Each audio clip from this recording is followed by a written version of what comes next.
Hey, what's up guys? Jaeky here. Today we're going to be checking out the Logitech G522 LIGHTSPEED wireless gaming headset. Shout out to Logitech for sending this out for review, but as always, that does not affect my opinion of it.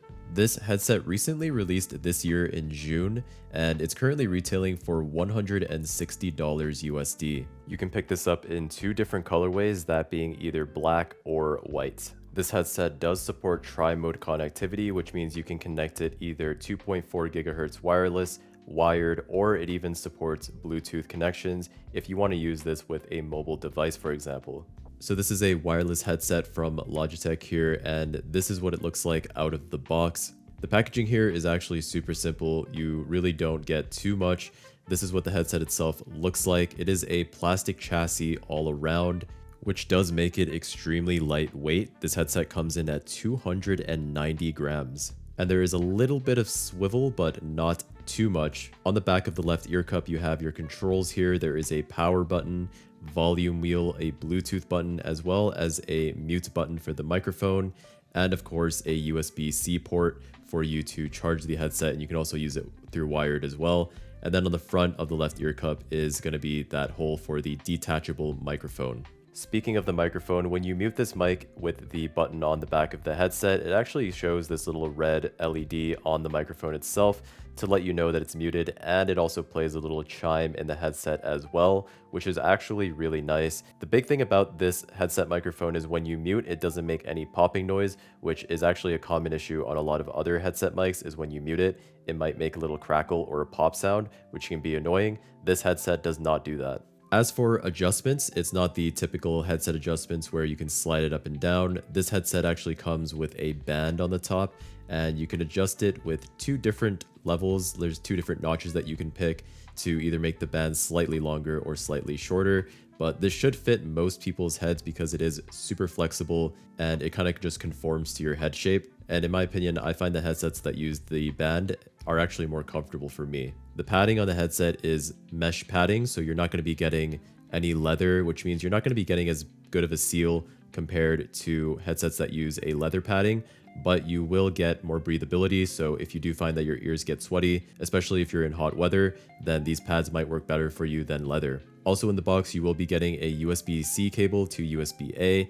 This is just for charging the headset, and again, you can also use it wired as well. In the box, you also get the LIGHTSPEED receiver, and you're just going to plug this straight into your computer in order to use it with the headset. Last but not least, you do get the microphone itself here, and this just plugs straight into the front left of the headset. And that's pretty much all you get in the box. Really minimalistic, nothing too crazy. This microphone is actually pretty rigid. There is a little bit of bend to it, but is not as flexible as some other headsets like the ones on the HyperX Cloud 2 or Cloud 3, for example. So this microphone does retain its form, which means that you can't really move it that much closer to your mouth if that's an issue for you. Alright guys, now let's get into the nitty gritty of the headset, which is actually going to be the software here. So everything goes through Logitech G Hub, which is to be expected. And when I first plugged it in, it did do a firmware update, which is nice. It did take a while to do a firmware update, but everything went super smooth and it was pretty straightforward doing all of the updating for the firmware. So getting into the software here, let's actually first talk about the sound of the headset. So straight out of the box, you're obviously just going to have this flat EQ right here. And I'm just going to say that this does not sound good at all. It sounds very flat, super boring. There's really no life to the headset. And so you pretty much have to put some sort of EQ on this headset for it to sound good. And so the EQ profile that I'm using is the one by Gadgetry Tech, which you can just find through the community. So if you click on community here and then you just sort by most popular, it's literally the first one here. So yeah, you do have to put some kind of EQ, depending on your personal preference, on this headset to make it sound good. I really like this one by Gadgetry Tech, and it's just the one that I've been using and it's been working great. But yeah, the default out of the box is pretty hard to listen to. But once you do put some EQ on this headset, it does sound pretty decent.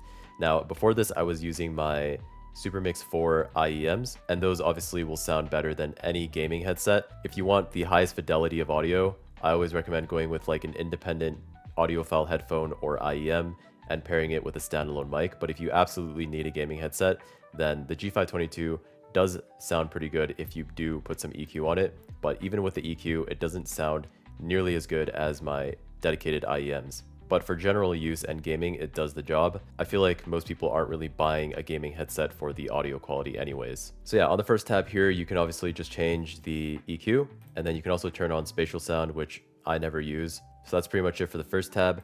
For the second tab here, this is where it gets interesting. So the microphone on the Logitech G522 is actually one of the better microphones that I've heard on a gaming headset. Usually gaming headsets have a bad rep for microphone quality because most of them sound horrible, but this one actually sounds pretty good. And plot twist, you've actually been listening to it this entire time. This entire review so far has been recorded on the headset microphone with the default profile, which in my opinion is not even the profile that you should be using if you're using the microphone on this headset. I prefer the Broadcaster 1 or Broadcaster 2, so let me just switch that over. I do have to turn on the gain though when I switch to these presets. So as you can see, Logitech provides you with these presets that you can use, but you can also create your own where you can change the EQ band on the microphone, as well as add some other effects like a compressor, a de-esser, noise gate, noise reduction, and all of this other good stuff if you want to tune it to your liking. But as you can see, just switching it to the Broadcaster 2 profile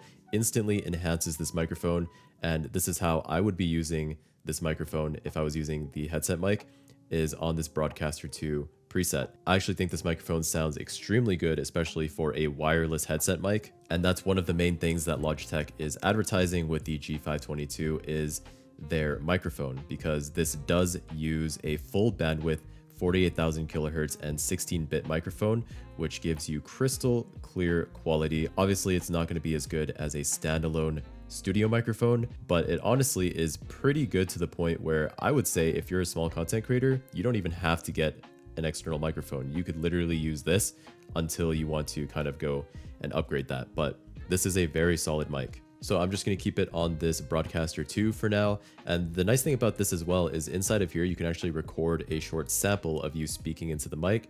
And then if you press play, it will loop that, and you can change these settings while it's looping that little segment. And you can hear all of the effects that you're putting onto the microphone live as you change these effects. I mean, just for the fun of it, let's go through all these other presets to see how they sound. This is Broadcaster 1, which sounds very similar to Broadcaster 2, but I prefer Broadcaster 2 just a little bit more. I think the EQ on Broadcaster 2 sounds a little bit better than Broadcaster 1. This is AM radio right here. And yeah, I'm not sure if you would ever want to use this one, but this right here is FM station.